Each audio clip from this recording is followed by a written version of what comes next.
It's a pleasure for me to be here and address you in a very new, innovative format, a digital format. Before I talk about the global transformations, I would just like to pay some respect and some recognition to some very key people around the world today. I would first of all like to say that I'm really appreciative of all the efforts of all the nurses, the doctors and the medical staff around the world. It's a great work that they are doing, and they are very much at the front line, and we owe them a lot of respect and recognition. Secondly, I would like to thank Niklas for arranging this Capital Link event in a very innovative and digital format during these very challenging times. And as you all know, the shipping industry is very much a people's industry, and it's important that we continue to exchange, communicate, and have a good dialogue about the industry, its future, its opportunities, and not least these days about the challenges. So I would like to start talking today about some of the key global transformations that are taking place. And in the times of COVID-19, the three tectonic shifts of unprecedented market conditions, the increased challenges on the environmental side with regulations becoming much stricter, and not least all the changes on the technology side. So there's no point in really dwelling too much on justifying these three tectonic shifts and big transformations, but naturally these days we are very much preoccupied with the very big changes and uncertainties on the markets. Not only do we have the COVID-19 issue to deal with globally, but it's also a big concern around the conflicts around the oil price and the geopolitical aspects affecting that, but also many other events around the world. Now, if I could just turn to what DNVGL is doing during these very extraordinary times, I would say that our purpose of being at the forefront, safeguarding life, property and the environment is more important than ever. We are fully operational. All our offices are operational all over the world, and we are there to make sure that vessels can sail safely around all the 7 seas, the different ports, bring important medical equipment and important food and other supplies to keep the wheels turning. And for DNVGL, it's a great relief to see that all the investments, all the efforts that we have done over the past few years on digitalizing our services is really helping out. So we are able, either via physical attendance or via remote operations through live streaming, footage, or even data collection, to make sure that our services can be delivered to the full. Then I would like to draw your attention to something which is of a little longer nature, and that is indeed the environmental challenges that the industry and the world at large is faced with, and what are the solutions for the shipping industry and the maritime industries in this respect. And naturally all of you are very much concerned about what are the fuel choices of the future. Should we go for the traditional fuels, or should we indeed try some of the newer and less proven alternatives, or should we indeed wait, not invest in new vessels at all? Now, it's important to remember that there are basically 3 stepping stones for the reaching the future ambition level on reduced emissions. First of all, we have to continue our work to become more efficient. That is the first stepping stone. The second stepping stone is really about creating incentives to put funds into R&D to develop the next generation of fuels. And then the third stepping stone is really about selecting eventually the right fuel choices of the future.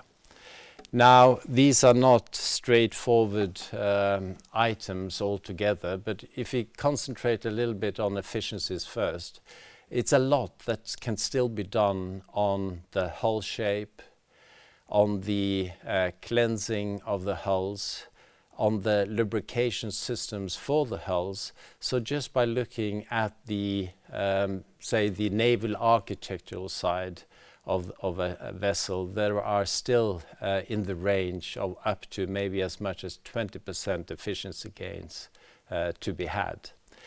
Looking also at the different equipments, machinery components on board, there are also significant savings that can be had. And if we also combine that with the overall logistic chains in the maritime supply system, utilizing data and digitalization to become more effective, to reduce waiting time, etc., the efficiency gains altogether could be in the range of as much as 50%. Now, having capitalized on those, there is still a gap to reach the IMO 2050 ambition. And that gap has to be filled by alternative fuels. Now, there is a big discussion these days. What is the best fuel alternative?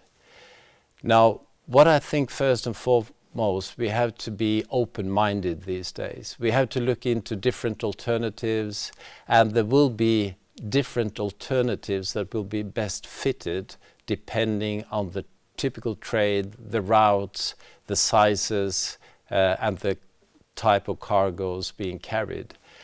But I would say that gas as fuel is really the first alternative to reach a better future with less carbon-intensive fuels. And that technology is already available. It's a question of taking decisions now to initiate the change, and to be able to do that, gas as fuel is really the only viable option that we have readily available today.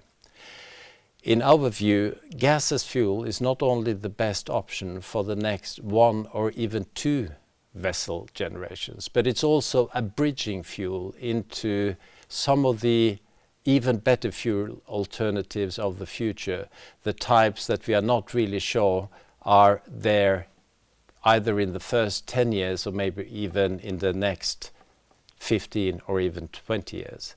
So one such fuel could be ammonia, of course.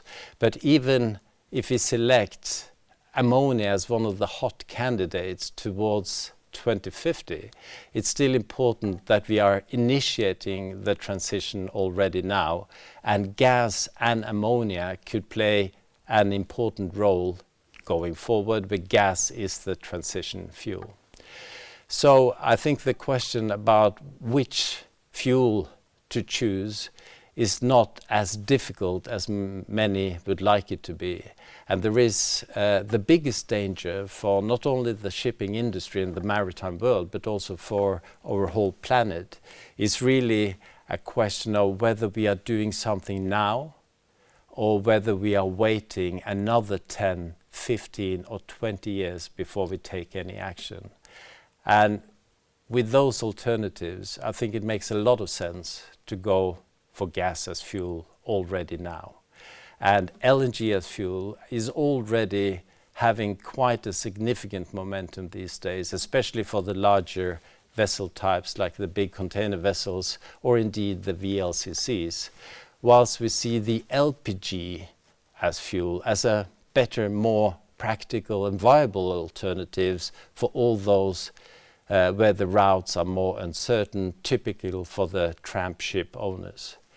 So it's not a question of not having alternatives To me, it's a question of taking the right decisions now and starting with what already gives in the range of 20% lesser carbon emissions than the traditional alternatives. Now, trying to give you a few key takeaways. So first and foremost, these days, on top of everything else, the tectonic shifts that I started off with, we have the COVID-19 situation. So to really be sure that we are safeguarding life, property, and the environment is really at the forefront of everything we should do. And that's also the purpose of DNVGL.